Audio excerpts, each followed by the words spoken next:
So, picture this. I'm a single mom, always have been, and my life has been a whirlwind of scraping by, making ends meet, and pouring every ounce of my being into raising my daughter, Sarah. From the moment she was a tiny, gurgling infant, I dedicated myself to her. I worked multiple jobs, often until my feet ached and my eyes blurred, just to ensure she had everything she needed and, honestly, a lot of what she wanted too. We didn't have much, but I made sure she never felt deprived. If there was a school trip, I'd find a way. If she wanted a new toy, I'd save. Her happiness was my driving force, my ultimate goal. I skipped meals so she could eat, wore worn-out shoes so she could have new ones, and put her dreams before my own without a second thought. And for a long time, I truly believed it was all worth it. I saw her growing up, a bright, intelligent, and ambitious young woman, and I felt a sense of pride that only a parent can understand. I thought we had an unbreakable bond, a mother-daughter connection forged in shared struggles and unconditional love. I really did. But then, something shifted. It started subtly, a barely perceptible change in her demeanor, a slight edge in her voice, a flicker of something I couldn't quite place in her eyes. I dismissed it at first, attributing it to the stresses of growing up, the pressures of college, or just typical teenage mood swings. Oh, how I wish I hadn't. I wish I had paid more attention, seen the warning signs that were, in hindsight, practically screaming at me. It all began to unravel, truly unravel, when Sarah graduated college. She'd studied business, a field I knew nothing about but supported wholeheartedly. I was ecstatic, beaming with pride as I watched her walk across that stage, a degree in her hand, a future full of possibilities stretching out before her. I remember thinking, this is it. All those years of hard work, all those sacrifices, they're finally paying off. She's going to have a wonderful life. And for a while, it seemed like she would. She landed a good entry-level job at a marketing firm, and she was doing well. She was independent, paying her own rent, managing her own bills, and seemed to be thriving. I was so proud, I really was. I felt like I had done my job, raised a successful, self-sufficient woman. We'd have our mother-daughter lunches. She'd call me regularly, and everything felt normal. Idyllic even. A few years passed, and Sarah continued to climb the corporate ladder. She was good at what she did, undeniably so. Her ambition was fierce, a trait I had always admired and encouraged. She started talking about bigger things, about starting her own business, about becoming her own boss. I listened with keen interest, offering what little advice I could, mostly just encouragement and unwavering support. I remember telling her, Sarah, if anyone can do it, it's you. You've got the drive, the intelligence, the work ethic. I meant every word. I believed in her completely. Then came the big announcement. She was doing it. She was quitting her job and starting her own online boutique, selling handcrafted jewelry. I was thrilled for her, a little nervous, of course, because starting a business is always a huge risk, but mostly just overflowing with pride. She was taking a leap, chasing her dreams, and I admired her courage. I offered to help in any way I could, thinking I'd maybe help with packaging or running errands, just the usual motherly support. I had no idea what I was truly signing up for. The initial months were a whirlwind of excitement and hard work. Sarah was pouring all her energy into the business, and I was there every step of the way, cheering her on. I helped her set up her home office, offered my opinion on designs, and listened patiently as she navigated the ups and downs of entrepreneurship. I genuinely enjoyed being a part of it, feeling like I was still contributing to her success, even in a small way. My retirement was approaching, and I was looking forward to a quieter life, maybe some travel, picking up some hobbies I'd put off for years. But those dreams slowly began to fade as Sarah's business grew. It started subtly. Mom, could you just quickly run to the post office for me? I'm swamped. Of course I would. Mom, I have a big order. Could you help me package these tonight? Absolutely, I'd say, happy to lend a hand. These requests were infrequent at first, easily manageable, and I didn't mind at all. I was helping my daughter build her dream. What mother wouldn't? But the requests began to escalate, becoming more frequent, more demanding. Soon, could you just quickly turned into, I need you to. The errands became daily tasks. The packaging sessions became nightly obligations, often stretching late into the evening. I found myself spending more and more time at Sarah's apartment, which she had converted into a mini warehouse and workshop. My own apartment, my quiet sanctuary, started to feel neglected. My plants withered, my books remained unread, and my plans for retirement seemed to be receding further and further into the distance. I started to feel tired, a bone-deep exhaustion that no amount of sleep seemed to fix. But I pushed through it. She was my daughter. She needed me. And besides, she was building something amazing. I kept telling myself that. One evening, after I had spent 6 hours meticulously packaging delicate necklaces, my back aching and my eyes strained, Sarah casually mentioned, "Mom, it would really help if you could come over every day. There's just so much to do, and I can't keep up on my own." I remember pausing, the delicate clasp of a necklace feeling heavy in my fingers. Every day? My heart sank a little, but I tried to keep my voice light. "Every day, sweetie. That's a lot. I have my own things to do. She looked at me, a slight frown creasing her brow. "Mom, this is important. This is my business. Don't you want to see me succeed?" The guilt hit me immediately, a familiar pang in my chest. Of course, I wanted her to succeed. More than anything. "Of course I do, darling," I said, my voice softer than I intended. "It's just, I was hoping to start doing some things for myself once I retired." She scoffed, a short, dismissive sound that made me flinch. "Mom, retirement is for people who don't have ambitious daughters building an empire. Besides, what else would you be doing? Sitting around watching TV?" The words stung, a sharp, unexpected jab. But I swallowed them down, as I had swallowed down so many things for her over the years. "Okay, Sarah," I said, trying to force a smile. "I'll help. I'll come over as much as I can." And as much as I can quickly morphed into every day, all day. My days became a blur of driving to Sarah's, sorting inventory, packing orders, answering customer service emails, updating her social media, and even designing some of the simpler pieces of jewelry myself. My art background, a hobby I had nurtured years ago, was suddenly being exploited for her benefit. My hands, once used for delicate watercolors and intricate sketches, were now perpetually stained with glue and glitter. I was essentially a full-time employee, but without the title, the recognition, or, most importantly, the pay. The thought of asking for compensation felt alien, almost blasphemous. She was my daughter.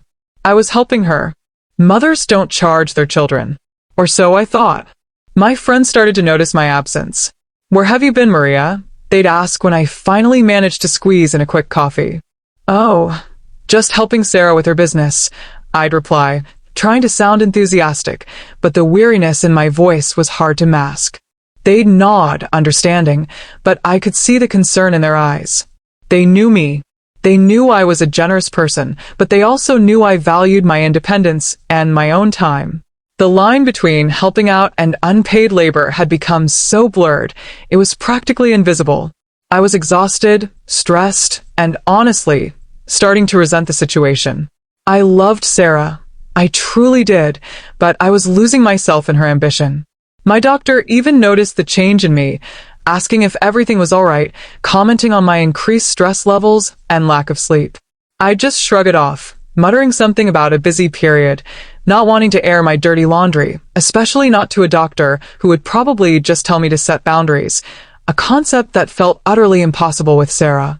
She was so good at making me feel guilty and making me feel like I was letting her down if I so much as hinted at needing a break. The business was thriving undeniably. Sarah was making significant profits, expanding her product line, and even hiring a few part-time employees to help with shipping, employees who, unlike me, were actually paid. That's when the resentment truly began to simmer, a slow burn beneath the surface of my maternal love. I was putting in more hours than anyone, doing some of the most intricate and time-consuming work, and receiving nothing but a casual "thanks, Mom," at the end of a long day. It felt like a slap in the face. One day, I found myself collapsing onto my couch after a particularly grueling shift at Sarah's, my body aching, my mind buzzing with unread emails and unfinished tasks. I picked up my phone, scrolled through social media, and saw a picture Sarah had posted. It was her, beaming, holding a glass of champagne, celebrating a new milestone for her business. The caption read something about hard work paying off and building my dreams. My blood ran cold.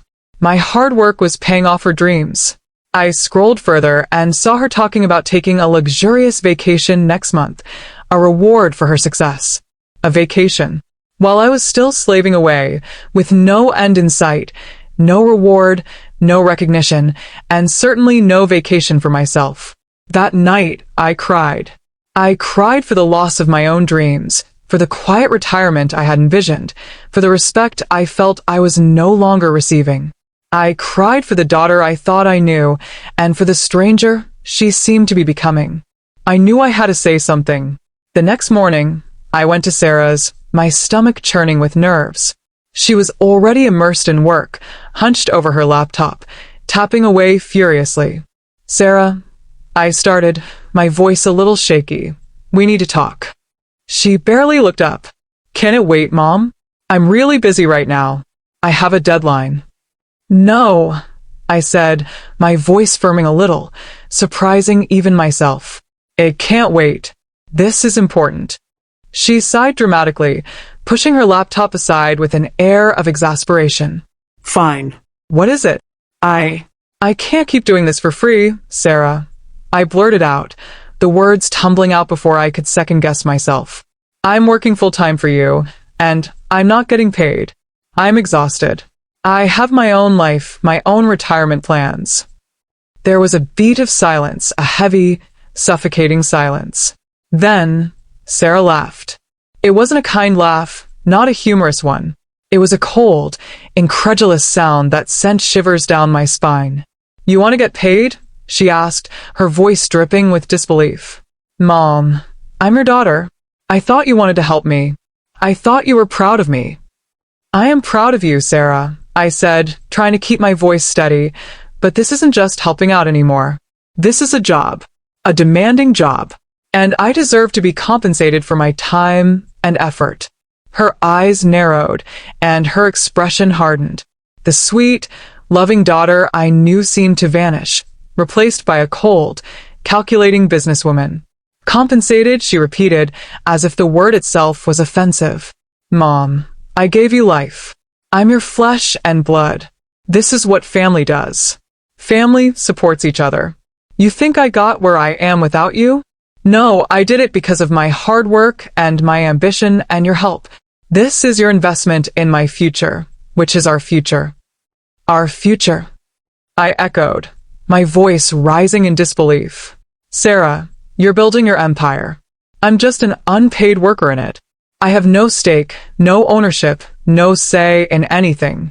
And you're planning a lavish vacation while I'm here, breaking my back for you, getting nothing in return." Her face contorted into a mask of anger. "You ungrateful.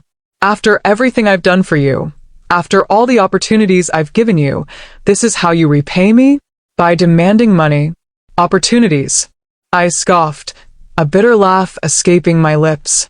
"What opportunities? The opportunity to be your unpaid assistant? The opportunity to put my life on hold for your business?" The argument escalated quickly, turning into a shouting match. Words were exchanged that I can never unhear, harsh, hurtful words that ripped through the fabric of our relationship. And then she dropped the bombshell. "Fine," she yelled, her voice raw with fury. "If you're not going to help me, if you're going to be so selfish, then you can just get out. You live in my house, Mom. This apartment is under my name. And if you're not going to be an active part of my business, then you can find somewhere else to live." My world tilted. I stared at her, my mouth agape, unable to process what I had just heard. What did you say?" I whispered, my voice barely audible. "You heard me," she shot back, her chest heaving. "This is my property. And if you don't want to be a part of the team, then you don't get to stay here. It's simple business, Mom. You're either in or you're out. And if you're out, then you're out of here too. My apartment. The apartment I had lived in for 15 years, the apartment she grew up in, the apartment that was now apparently hers. In her relentless pursuit of success, in her ambition to expand her business, she had, a few months prior, suggested that I legally transfer the apartment's ownership to her. She had explained it as a strategic business move, something about tax benefits and easier financing for future expansions. I, naive and trusting, had agreed, believing it was just another way to support her, another way to help her achieve her dreams. I had signed the papers without a second thought, blinded by my love and pride, never imagining for a moment that she would use it against me. And now she was using my own generosity, my own trust, as a weapon to force me into becoming her unpaid worker. I stood there, frozen, the weight of her words crushing me. My own daughter, the child I had sacrificed everything for, was threatening to kick me out of my home if I didn't become her free labor. Was I wrong for thinking I deserved to be paid? Was I wrong for wanting my own life back? Or was she, my own flesh and blood, an ungrateful, entitled monster who had no concept of respect or familial love? Tell me, what would you have done in my shoes? So, that's the situation I was in, and I had to make a choice. Before I tell you what happened next, I want you to pause and comment below what you would have done in my shoes. Would you have caved, swallowed your pride, and become her unpaid servant just to keep a roof over your head? Or would you have stood your ground, even if it meant losing everything? I was staring at my daughter, this stranger who wore Sarah's face, and the silence in the room was deafening, thick with the weight of her threat. My mind was reeling, a chaotic storm of emotions. Disbelief, anger, betrayal, and a deep, soul-crushing sadness. How could the child I had nurtured, protected, and loved unconditionally turn into someone so cruel, so calculating? The apartment, my home, the place where countless memories of her childhood were etched into the very walls, was now a bargaining chip in her twisted game. I felt a cold dread creep into my heart. I was trapped, or so she thought. But beneath the initial shock, a spark ignited within me. A spark of defiance, a flicker of the strong, independent woman I had been before Sarah's ambition consumed my life. I had always been a fighter, a survivor. I had raised her alone, battled countless financial struggles, and navigated the complexities of life without a safety net. I wasn't about to be bullied, not even by my own daughter. You really think I'm going to let you do this, Sarah? I said, my voice surprisingly steady, even though my hands were trembling. You think you can just threaten to kick me out of my home, the home I paid for, the home I worked tirelessly to maintain, just because I asked for fair compensation for my labor? She smirked, a chillingly confident expression on her face. It's not your home anymore, Mom. The papers are signed. It's legally mine. And as the owner, I have the right to decide who lives here. It's business, Mom. Nothing personal. Nothing personal? I scoffed, a harsh laugh escaping my lips. This is everything personal, Sarah. This is family. This is betrayal. You think I don't see what you're doing? You're using my love, my trust, and my generosity against me. You're trying to exploit me, turn me into your slave, all for the sake of your precious business. Her eyes flashed with anger again. Don't you dare call me a slave driver. I'm offering you a place to live, a purpose, a chance to be a part of something big. Most people would kill for this opportunity. Most people would kill for a paycheck, Sarah. I shot back, my voice rising. Most people expect to be treated with respect, not as a disposable resource.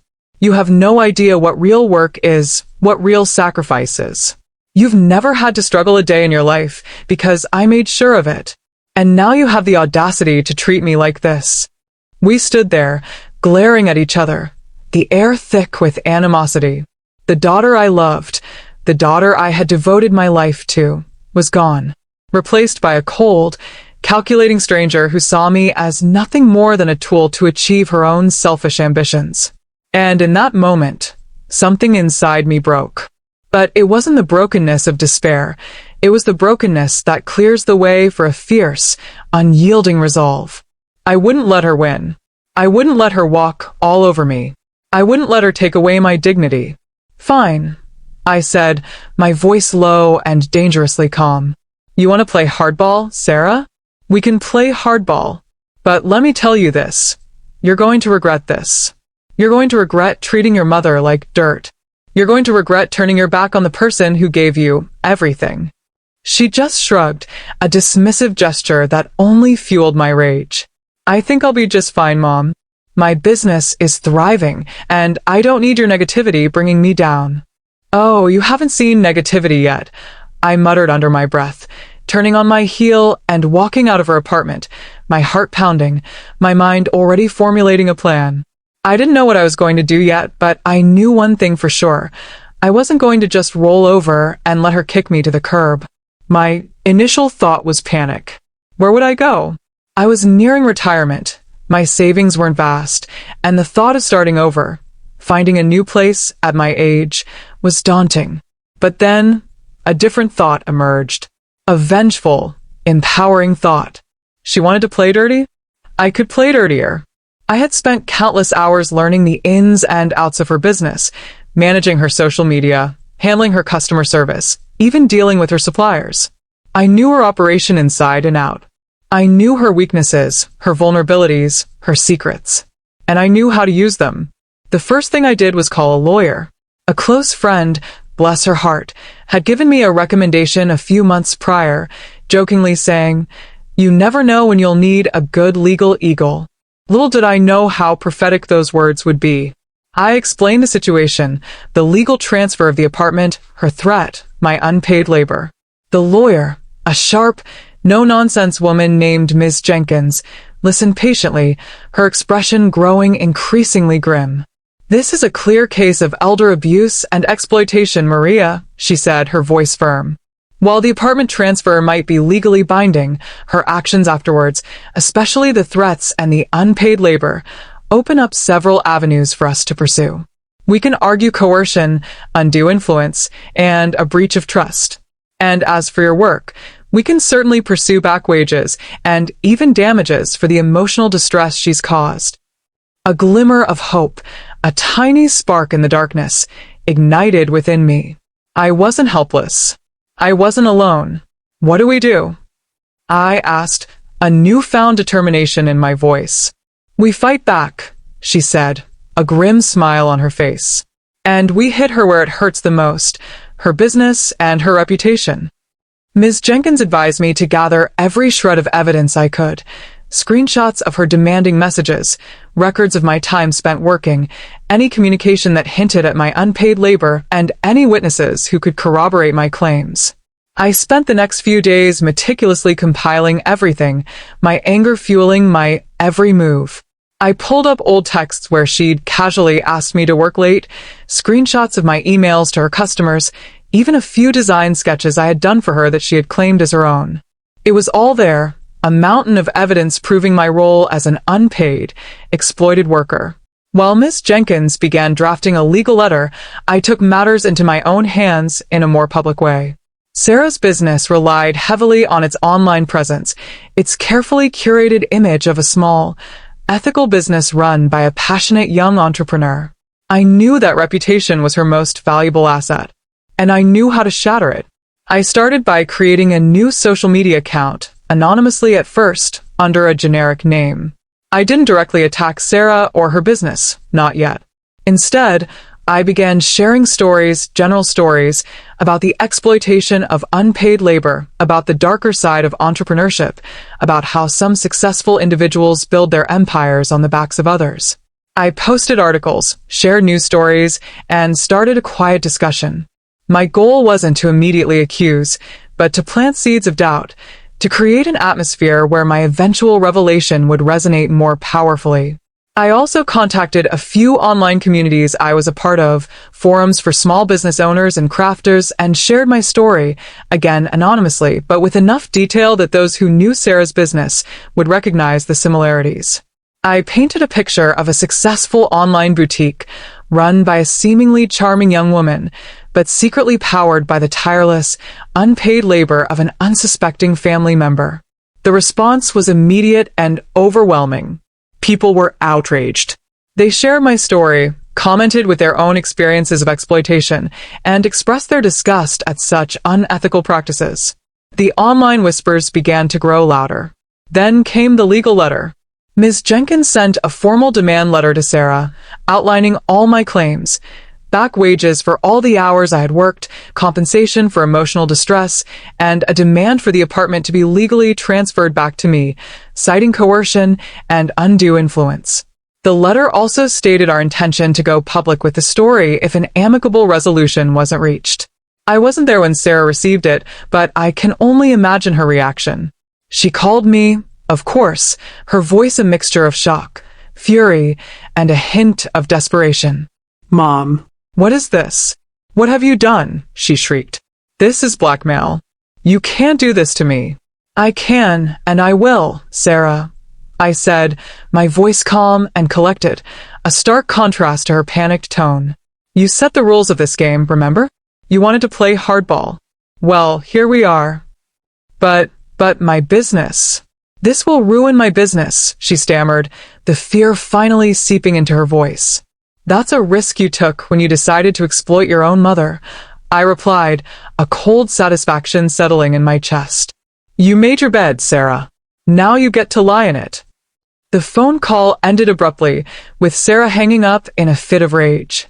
But I knew I had rattled her. The threat of public exposure, combined with the legal action, was a powerful weapon. A few days later, a mutual friend, who had remained neutral throughout our conflict, called me. She told me Sarah was in a state of panic.